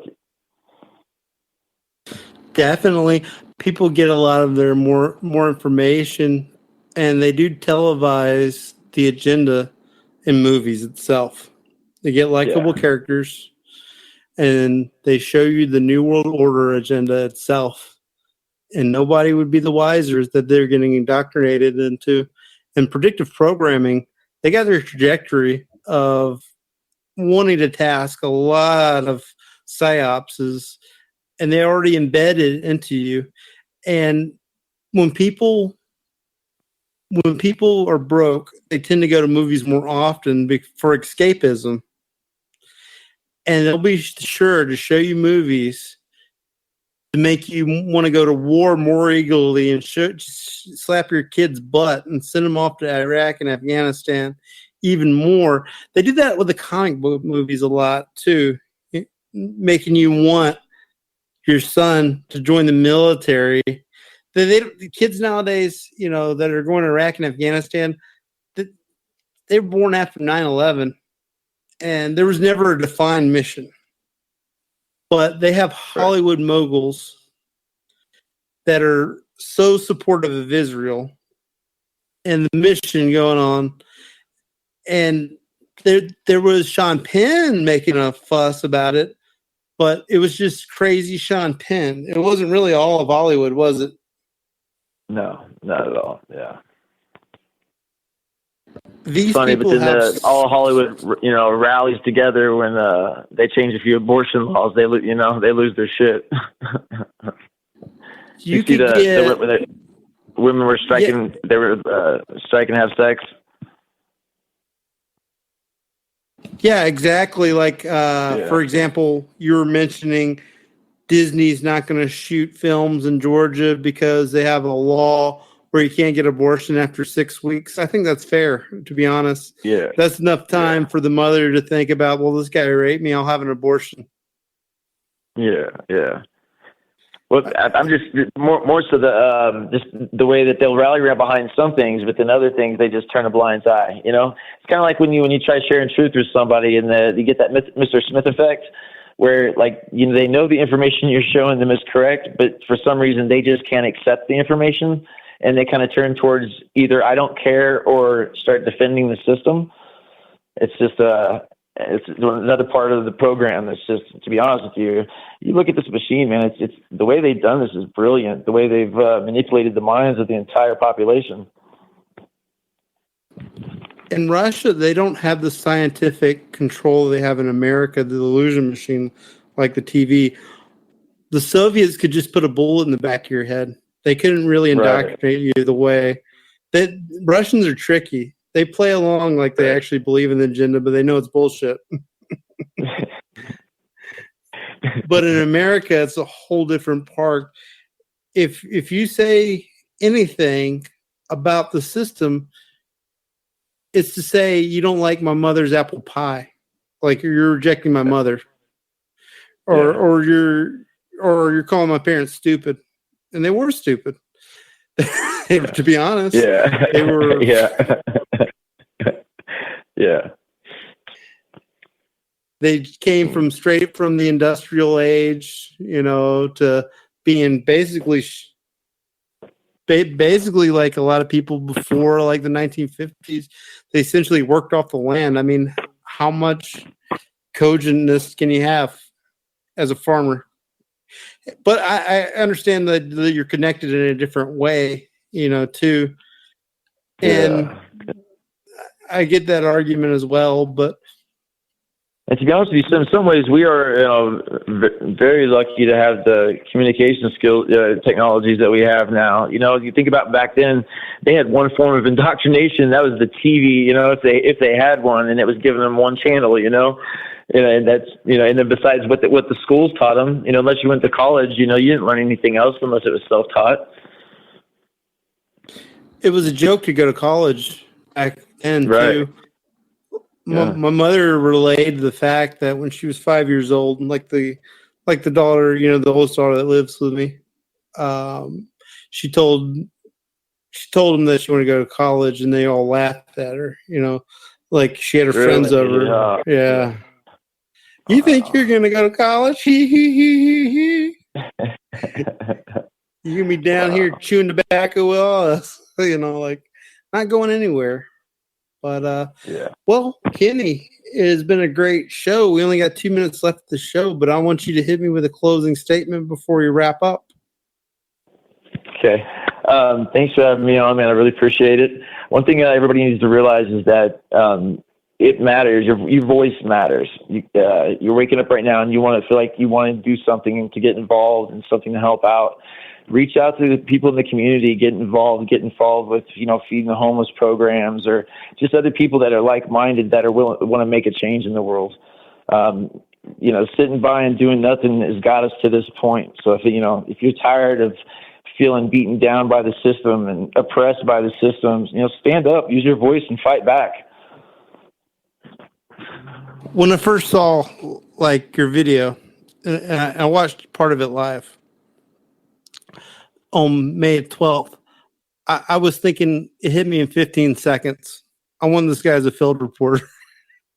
I want to be able to have a super chat, and you're doing this thing live, and I'm communicating, not directly with you a little bit, but then also kind of commentary about what's going on with you. You know what I mean?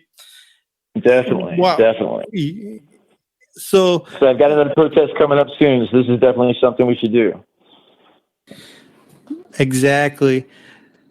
Yeah, we could. And if anybody's listening that lives in Denver, Colorado, at Mile High Comics, it's going to be on the 16th at 5 p.m. Come down and stand with us. Let the people know that you don't consent. And it was difficult to get the church leaders to want to get involved with that. Wasn't that right, Kenny? Yeah. I've tried getting a hold of actually a few different churches, and to be honest with you, they just kind of wanted to ignore the situation. They didn't want to touch it with a 10-foot pole. I saw a meme with there's nobody coming to save you. And if you don't agree with something, then standing by and doing nothing, it's going to make you part of the problem. I saw like an old redneck guy in a meme, or like a cartoon meme. He was holding up God, doesn't like homosexuality, something to that extent. And then he sees Jesus Christ in drag walk into one of the events and says, "Love your neighbor" on it. And that's kind of like the impression that like is being fed to me, like these corrupt church leaders, they don't care. They just want to get that tax cut and that revenue for going along with the agenda and having their flock of sheeple.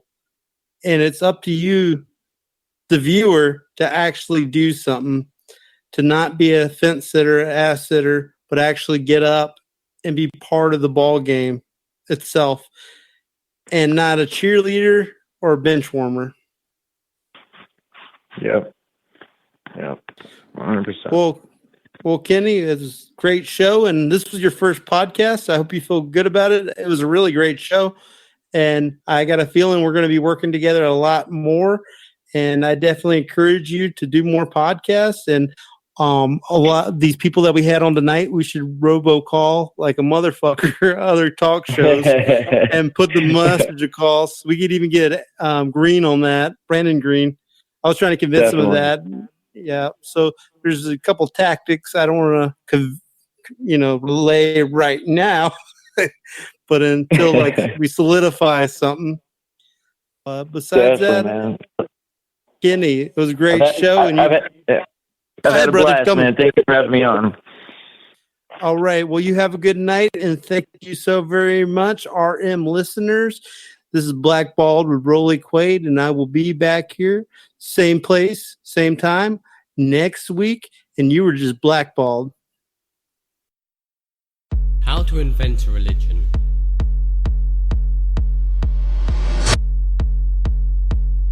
I always knew you had to be willing to die to even do this job.